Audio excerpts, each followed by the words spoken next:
So unlike other elements in the world of Genshin Impact, GEO works without the benefit of offensive elemental reactions. While most of the other elements work by causing massive damage or boosting the attack power of other attacks, but GEO works purely as a defensive element. And right now there are total 8 GEO characters in the game, but which of them is the best? So hey guys, and welcome to another exciting video of Emergency Food, and in this video we'll be ranking all the GEO characters from worst to best. And remember one thing, this video is completely based on my opinion and your opinions can be different, so no need to get offended or anything like that. So yeah, starting off with number 8, we have GEO Traveler. Unsurprisingly for some fans, the Traveler that acts as the protagonist is the most mediocre GEO user of the lot. After all, most free characters outlive their usefulness, right? And the GEO Traveler is especially notable for this trend, given that they are the only free 5-star characters in Genshin Impact.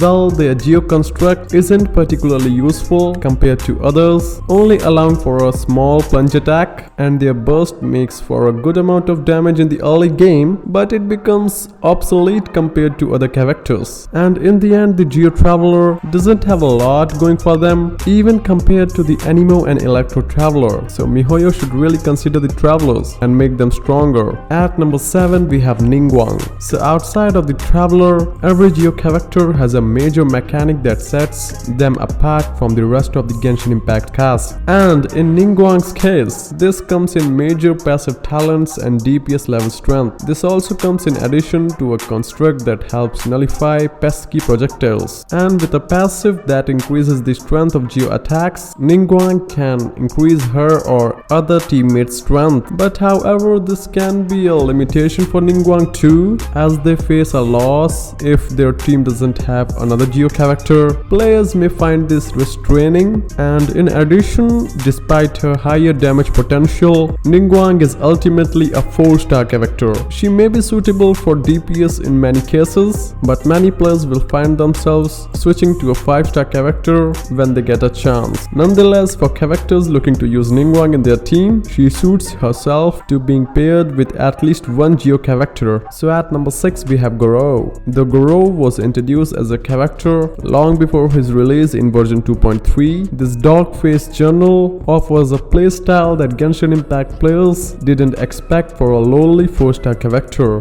Goro has the potential to be one of the best mobile support character in Genshin Impact. And starting with his elemental skill, Goro summons a zone that boosts the on-field character depending on number of GEO characters in the party. Goro being a GEO character himself, the player will always have a defense boost, but the effect adds interruption resistance at 2 characters and a GEO damage boost at 3 characters. That said, Goro's strength is limited by the fact that buffs are based on the number of GEO characters in the party. And at number 5, we have Yunjin. Of all the GEO users currently in Genshin Impact, Yunjin is probably the best balanced between support and DPS mechanics. This rings most true in Yunjin's elemental skill, in which trapping and holding the talent will have 2 different effects. A simple press attack will unleash a basic GEO attack, dealing moderate damage based on Yunjin's defense stat, and on the other hand, holding the elemental skill will deal higher damage based on the charge level, as well as creating a shield during her ability's duration. And this gives players the ability to use 2 skill strategies, starting the cooldown earlier for more skill usage or holding for longer for more defense. And that said, Yunjin does have some notable downsides. For one, her damage dealing abilities are not at the top of her element, making her a sub DPS at best without high effort building. In addition, Yunjin's shielding and boost abilities are a little more limited than other boosts, as they do not have a duration that extends past their talent's time frame. Nonetheless, because of her well-roundedness and preference for defense stat and artifacts, Yunjin finds herself safely as one of the best GEO characters in Genshin Impact. At number 4, we have Noelle. In many ways, Noelle is the highlight of true versatility in Genshin Impact. She can do pretty much everything, like healing, DPS, shielding, support.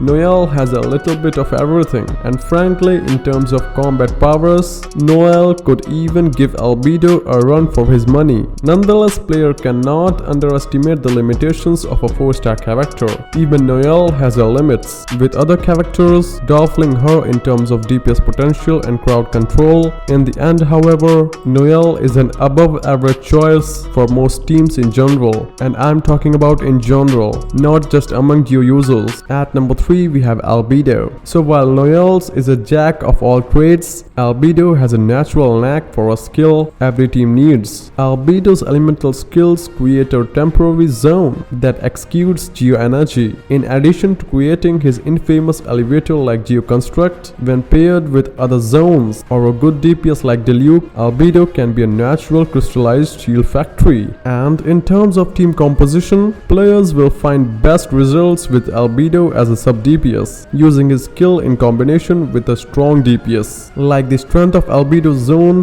boosts with zone users like Bennett, who boosts attack, or Diana's healing zone. And in addition, like others in the list, Ningguang is a good choice, both for her increase in GEO damage and for an easy GEO resonance. At number 2 we have Avataritho, the Sigma Oni, and it wouldn't be inappropriate to say that Avataritho is the first Berserker style character since Diluc or GEO. And yet, to be fair, Avataritho is also the first character that truly feels like he goes berserk during gameplay, with both fast-paced attacks and heavy-hitting attacks. Altogether, Itho is a good DPS character in Genshin Impact. Interestingly enough, Avataritho is powerful just based on his normal attack patterns alone, with a charge attack that allows him to drive quickly down on his opponent. This is done in a way that flings opponents away, temporarily immobilizing them before Avataritho's next attacks. Of course, Avataritho offers a heavy increase in attack powers with his talents. And finally, at number 1 we have Zhongli, the GEO daddy. So we know that Archons are the face of respective elements, so it makes sense that Zhongli would be a major player in GEO playing field. All GEO characters derive their powers from him, and likewise Zhongli draws from the strengths of all other GEO characters. He offers the best shielding in the game, working much in the same way that Noelle does. In this regard, as far as a DPS potential, his skills naturally compete with Abeledo's on their own, and while he doesn't excel at creating kill zones, his pillars only release minimal GEO energy, and his burst ranks among the best in Genshin Impact as a whole. And overall, Zhongli can be paired with I think anyone, and if you pair him with anyone, he'd still be very powerful. However, he finds himself especially high in use in teams with high powered DPS characters with lower defense, like Diluc and Kaching. Pairing him with Ningguang and Abeledo also makes for a great choice. So overall, he is still the best GEO daddy there is in Genshin Impact. And there you have it, folks, all GEO characters ranked. And if you think that the ranking of a certain character is not right, you can tell us in the comment section. And now, thanks for watching.